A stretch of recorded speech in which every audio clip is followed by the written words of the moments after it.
In 2003, the CIA declassified a number of secret documents about the Gateway program. Recently, more of these documents were released, so for the next few weeks, I'll be breaking down what the Gateway program was, what the Gateway experience was, and what this means for us today. Welcome to part 1 of the Gateway experience. I'm Zayna, and this is Zayna Breaks Stuff.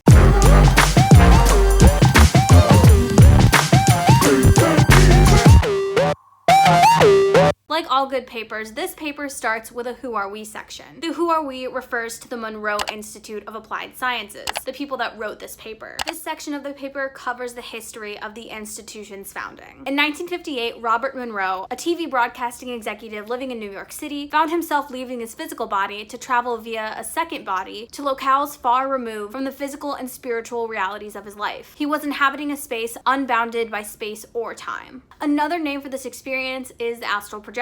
And like the paper says, it's an experience when your consciousness leaves your body and hangs out in a plane called the astral realm, or the astral plane, depending on who you talk to. While some say it's where the dead go, and others say that it's where consciousness can go hang out, a universally accepted aspect about this place is that it's where all consciousness resides. Through the 60s, Monroe becomes interested in and begins to study the connections between nonverbal audio patterns and brain wave rhythms. An example of a nonverbal audio pattern would be tone of voice or style, such as where we pause when we speak or other irregularities that accompany spoken words. Through his studies, Monroe creates a system of binaural beats known as FFRs, or a frequency following response by brain wave rhythms. But what does that even mean? Basically, a binaural beat is when you take two tones and place one in each of your ears. Each tone has a different frequency, and your brain compensates for this by processing each frequency at the difference of the two frequencies. So basically, if one frequency is 5 and one frequency is 6, your brain hears 1. That analogy kind of worked, but you got the point. Using FFRs, Monroe was able to gain some control over the brainwave emissions of the brain's right and left hemispheres, as well as promote brainwave synchronicity between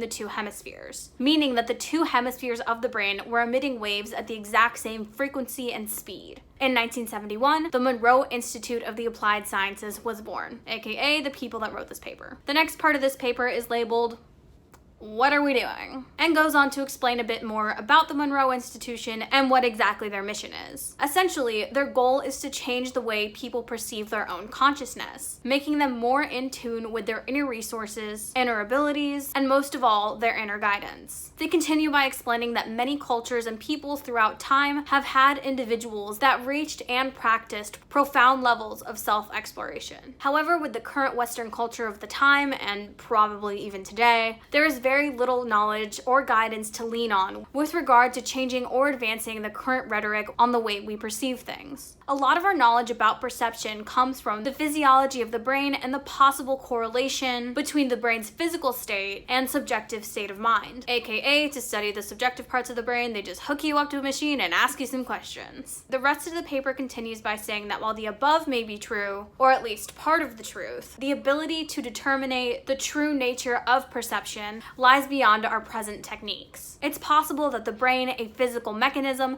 cannot register non-physical events. And if that's the case, the Western idea of knowledge must be enlarged. But how, they ask? They're doing this by first training individuals to switch their perception to areas or fields outside our physical reality. AKA, they want the subjects to switch their perception from the physical world that we see and feel and live in every day to a non-physical reality, AKA the astral realm. This is where it gets a little weird because the paper then goes on to say, then we examine the data they bring back. And I don't know about you, but that just straight up felt like sarcasm. The paper continues explaining that because the data is heavily qualitative, or less numbers based and more subjective, due to its nature into the consciousness, rather than the physical reality we live in, they're taking the subjective into perspective and attempting to interpret it in a way that makes sense to our physical reality. So that was a mouthful, a lot of words taken directly from the paper. So again, what exactly does this mean? Basically what that means is that because this study is completely qualitative, they're getting their results from people telling them things about their experiences, about what they've seen, about what they felt, rather than being able to have hard proof and numbers and physical data associated with this project. They're saying that they understand that this is a qualitative process and that because of where this data is coming from, it won't necessarily translate exactly into the physical realm. So they're letting the reader know that they understand all of the issues that come with this project because of its lack of a physical element and the lack of being able to take a recording of the astral realm because it is a study on consciousness, which is something that we can't really touch. And then they go on to say that the Gateway program provides the instructions, the training, and the environment needed for those who would like to transition their perception.